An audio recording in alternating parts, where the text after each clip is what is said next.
A machine's blower pressure capacity determines success in dense packing applications. The air pressure off of the machine needs to be around 3 pounds per square inch and can be done with a machine gauge.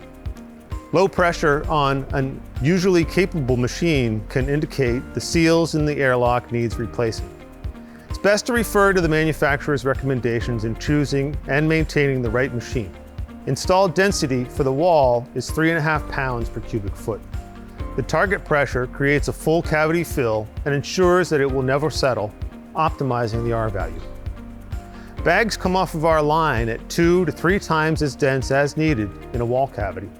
The conditioning in the hopper and movement through the hose loosens it up, and the air and gate settings, as well as the movement in the hose, further liberate the material so we can install it at the desired density.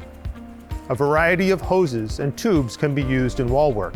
Flexible tubing allows us to work in existing walls through a relatively small hole, and aluminum tubes are one option when working in new construction behind webbing, before the sheetrock is applied. Various reduction fittings are used between different size hose to create a smooth transition for the material. Density can be calculated for an install with a coverage chart. Knowing the number of bags for an area is a quick way to check that enough material has been installed and at the right density. A density box can also be used.